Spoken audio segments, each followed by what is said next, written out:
Samajwadi party के प्रदेश अध्यक्ष नरेश उत्तम पटेल हमारे साथ मौजूद हैं। विधान परिषद से आप लोगों ने वॉकआउट कर दिया, क्या वजह रही अध्यक्ष जी? देखिए, हमने कार्यस्थगन प्रस्ताव 105 की नोटिस दी थी जातिवार जनगणना की कि सरकार जातिवार जनगणना कराए, क्योंकि ये देश जातियों का, धर्मों का देश है और यह जाति और धर्म के आधार पर सरकार पक्षपात कर रही है। भारतीय जनता पार्टी पिछड़े वर्गों के साथ लगातार अन्याय कर रही है। जो भी भर्तियां हो रही हैं उनमें अनुमान्य जो आरक्षण है वो आरक्षण नहीं दे रही। मैंने केजीएमसी का मामला उठाया, जो किंग जॉर्ज मेडिकल कॉलेज के 132 प्रोफेसरों का मामला है।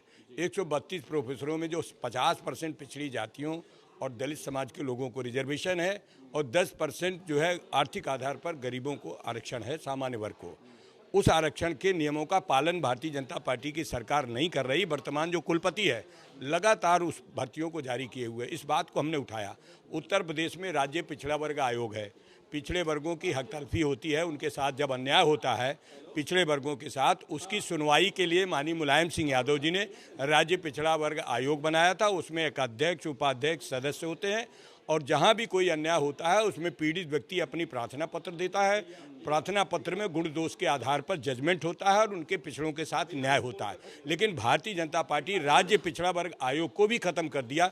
3 साल से वहां पर न कोई अध्यक्ष है, न सदस्य है, न उसका गठन किया है और झूठ बोलती है भारतीय जनता पार्टी कि हम पिछड़ों के साथ न्याय कर रहे हैं। हमने बात उठाया कि उत्तर प्रदेश में जाति जनगणना नहीं हो रही है। इस बात को हम लगातार समाजवादी पार्टी के लोग कहते हैं, अखिलेश यादव जी से लेकर मरहूम मुलायम सिंह यादव, जिनेश्वर मिश्रा, डॉक्टर लोहिया जी ने, कि देश में जातिवार जनगणना हो।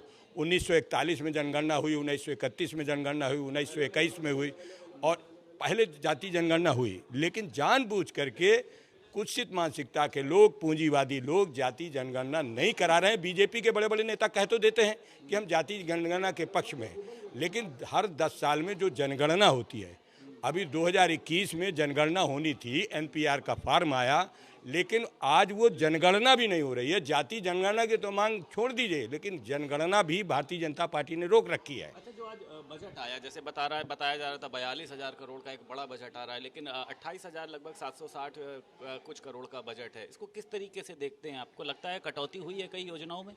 देखिए, अभी मेरे सदन में तो हम लोगों को अभी बजट की कॉपी नहीं मिली है, हमने उसका अध्ययन नहीं किया है। अभी थोड़ी देर में कॉपी आ जाएगी, उसका अध्ययन करेंगे, उसके बाद उस पर बोलेंगे, फिर हम अपनी प्रतिक्रिया भी देंगे।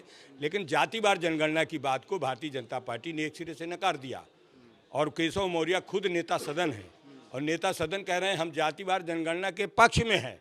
तो हमने कहा जातिवार जनगणना के पक्ष में हो तो जातिवार डबल इंजन की सरकार है, न कोई आपका पैसा लगना है, एनपीआर फॉर्म है, उसमें आपको हर चीज़ पूछते हो आप, लेकिन उसमें जाति भी तो पूछ लो।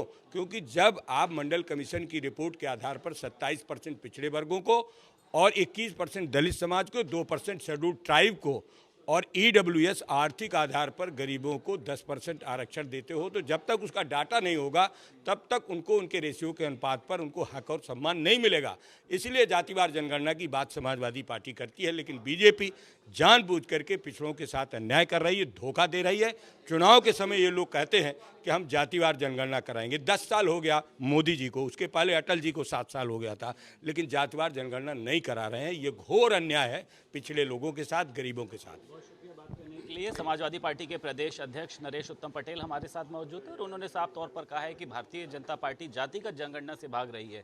लखनऊ से वीडियो जर्नलिस्ट के वर्मा के साथ संदीप खेर, भारत समाचार।